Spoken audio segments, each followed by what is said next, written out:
Assalamualaikum warahmatullahi wabarakatuh. Perkenalkan, nama saya Rara Azahra dari Program Studi Diploma Farmasi Stikes IKIFA.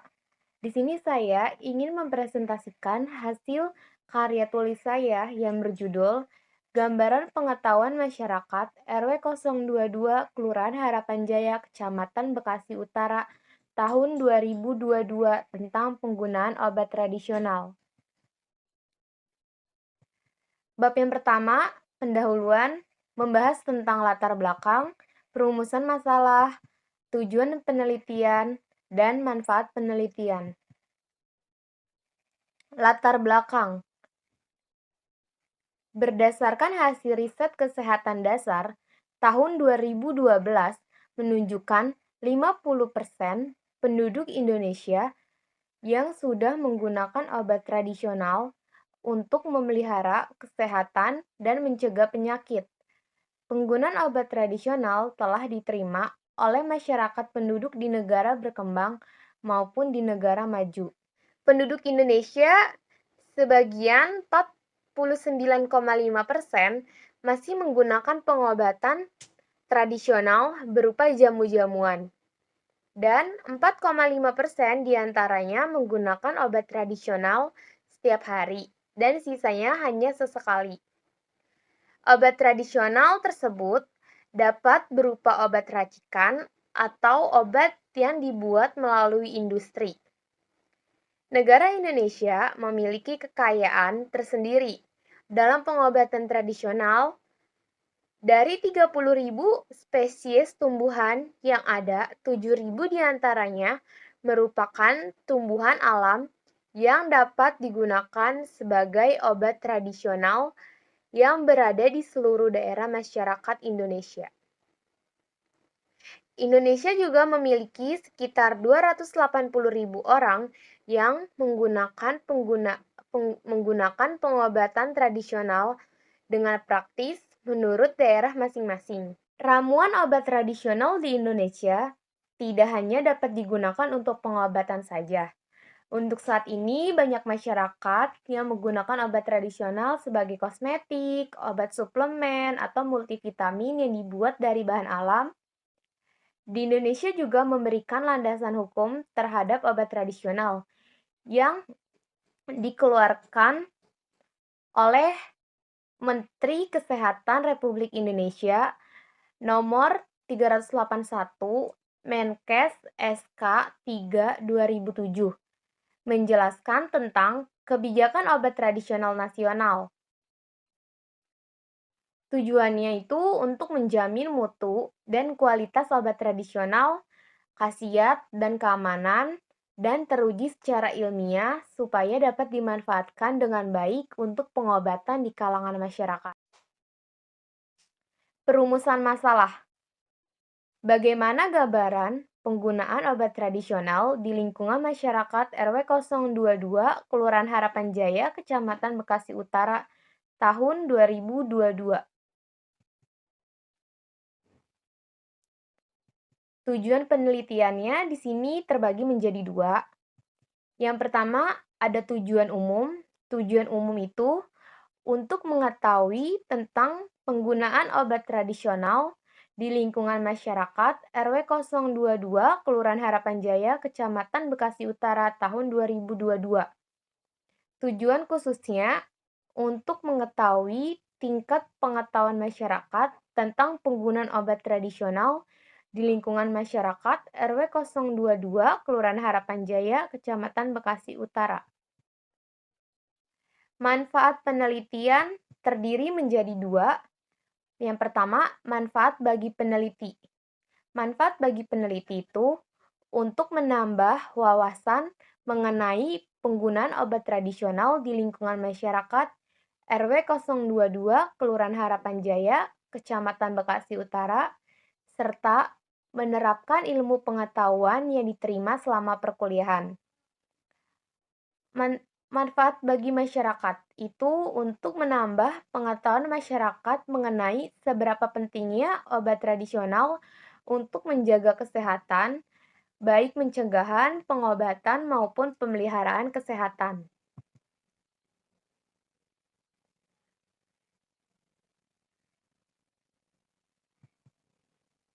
Untuk bab 2 membahas tentang tinjauan pustaka, terdiri dari pengetahuan, obat tradisional, dan masyarakat. Pengetahuan.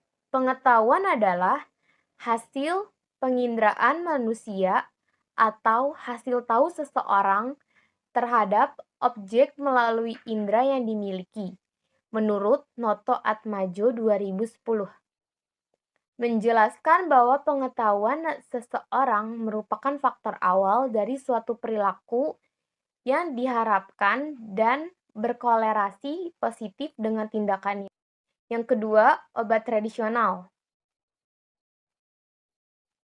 Obat tradisional adalah campuran bahan-bahan yang terbuat dari tumbuhan, hewan, mineral, dan sediaan galenika yang sudah digunakan secara turun-menurun untuk pengobatan.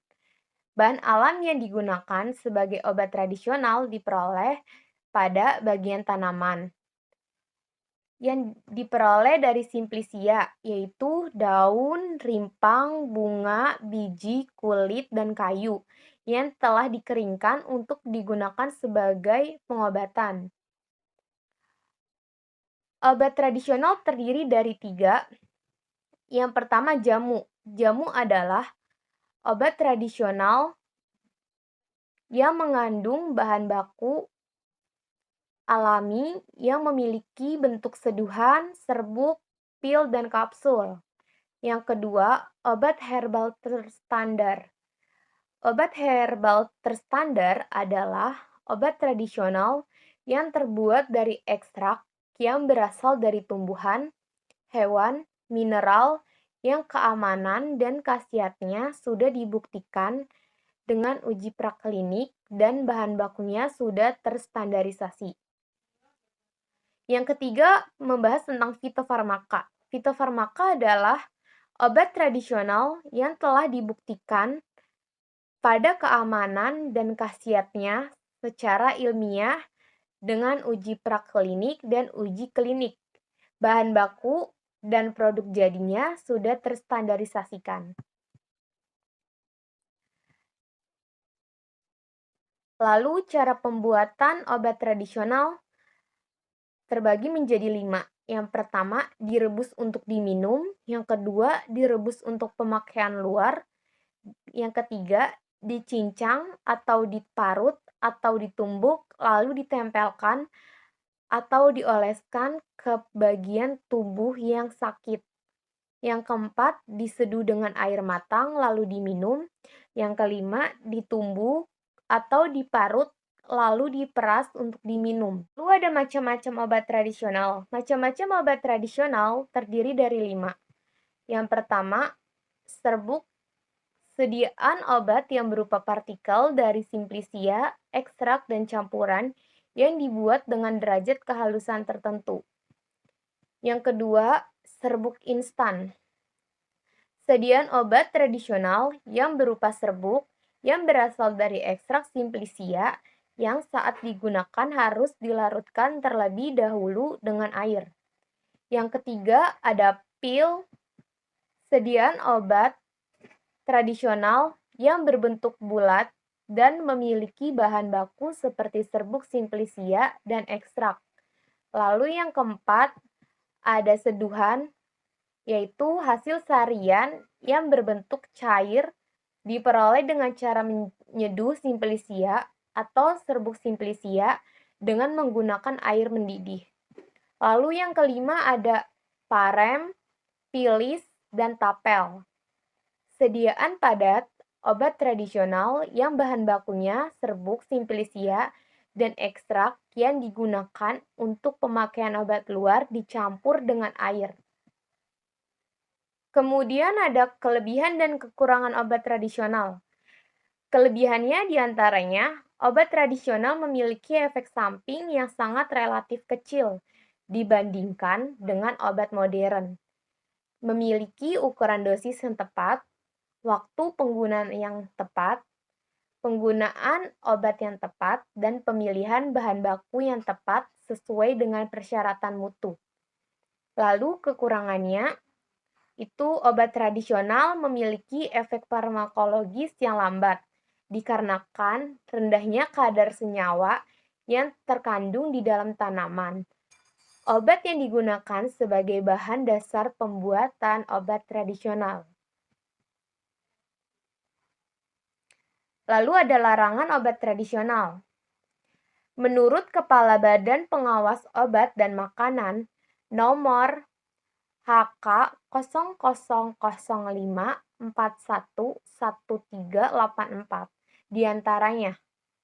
Yang pertama, dilarang mengandung bahan kimia, narkotika, atau psikotropik, dan tumbuhan atau hewan yang dilindungi sesuai dengan peraturan perundang-undangan yang berlaku.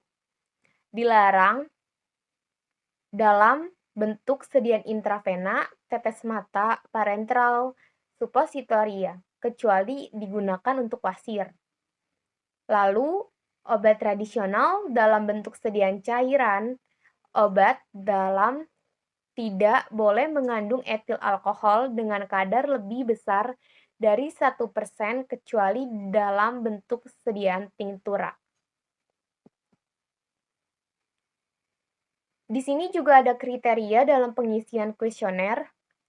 Untuk umurnya memiliki kriteria 20 tahun sampai 50 tahun. Untuk jenis kelaminnya itu laki-laki dan perempuan.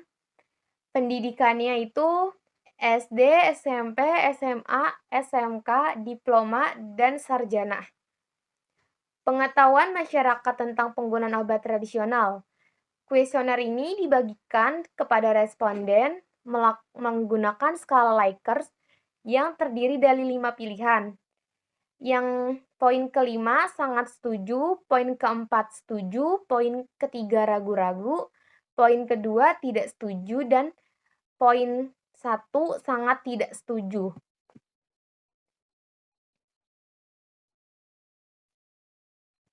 Pembahasan yang ketiga tentang masyarakat.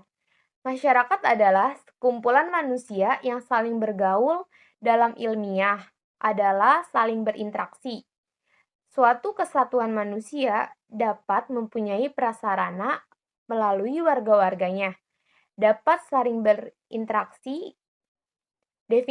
Definisi lain, masyarakat adalah kesatuan hidup manusia yang berinteraksi menurut suatu sistem adat istiadat tertentu yang bersifat kontinu dan yang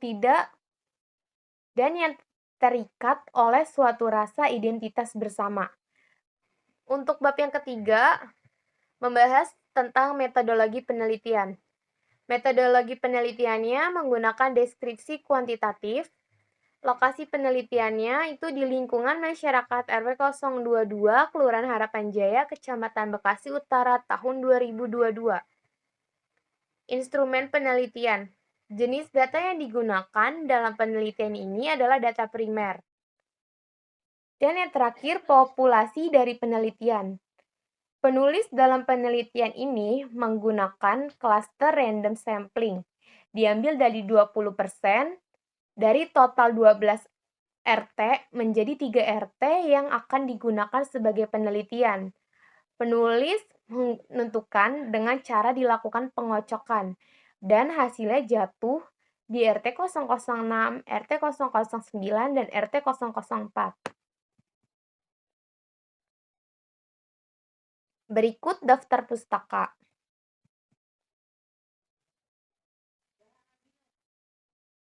Sekian dari saya, kurang lebihnya mohon maaf. Wassalamualaikum warahmatullahi wabarakatuh. Terima kasih.